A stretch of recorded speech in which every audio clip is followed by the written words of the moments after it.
Okay, Assalamualaikum warahmatullahi wabarakatuh dan selamat petang kepada semua murid-murid.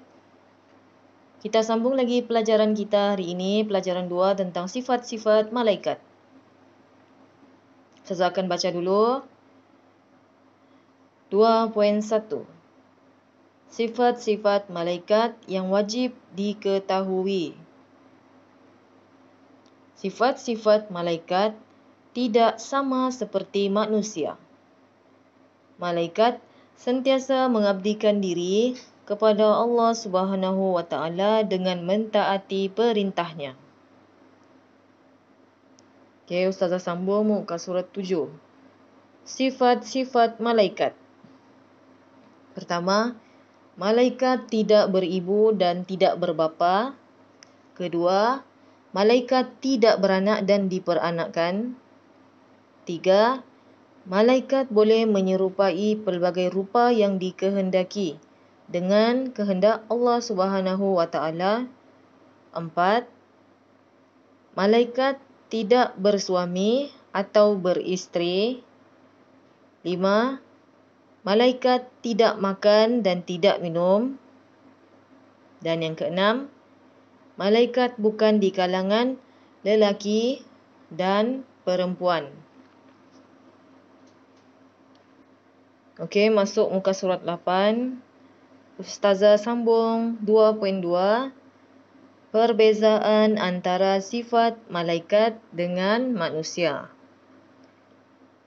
Manusia adalah makhluk ciptaan Allah Subhanahu wa taala. Malaikat juga diciptakan oleh Allah Subhanahu wa taala, tetapi terdapat perbezaan di antara sifat-sifat keduanya. Okey, mari kita lihat perbezaan sifat malaikat dan sifat manusia. Saya baca dulu sifat malaikat. Malaikat dicipta daripada cahaya. Manusia pula dicipta daripada tanah. Malaikat tidak berjantina. Manusia berjantina, iaitu ada lelaki dan ada perempuan. Malaikat taat dan patuh perintah Allah Subhanahu wa taala. Manusia pula ada yang taat dan ada yang ingkar kepada perintah Allah Subhanahu wa taala. 4. Malaikat tidak berkahwin dan tidak beranak.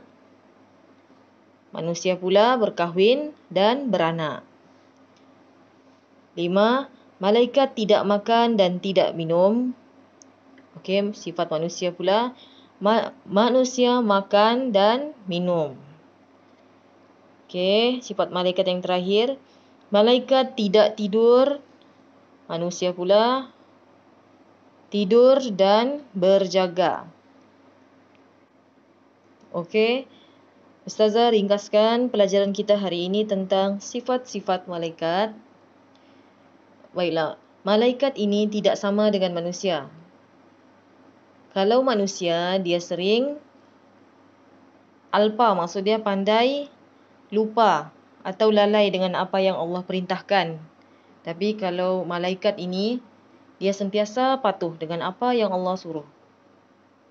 Okey, Ustazah tekankan semula sifat-sifat malaikat. Okey, malaikat ini tiada ibu, tiada bapa. Selain itu, malaikat ini juga tidak beranak dan tidak diperanakkan. Malaikat ini boleh menyerupai pelbagai rupa dengan izin Allah. Lepas tu, malaikat ini tiada suami dan tiada isteri. Malaikat juga tidak makan dan tidak minum. Dan malaikat juga bukan di kalangan lelaki atau perempuan. Maksudnya tiada jantina malaikat ini.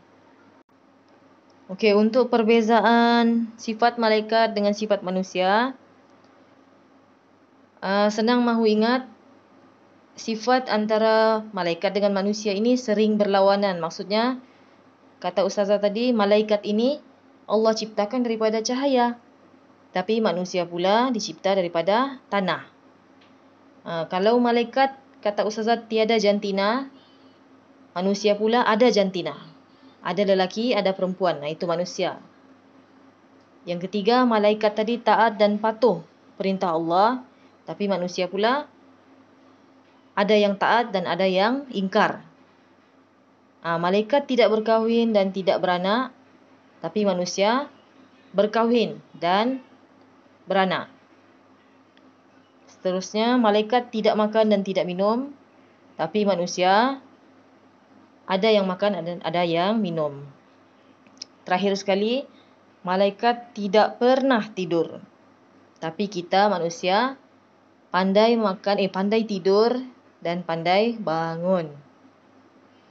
Okey. Sekian kita belajar sampai di sini saja dulu. InsyaAllah kita akan sambung pembelajaran kita yang seterusnya pada minggu hadapan. Okey, sekian dari Ustazah. Assalamualaikum warahmatullahi wabarakatuh.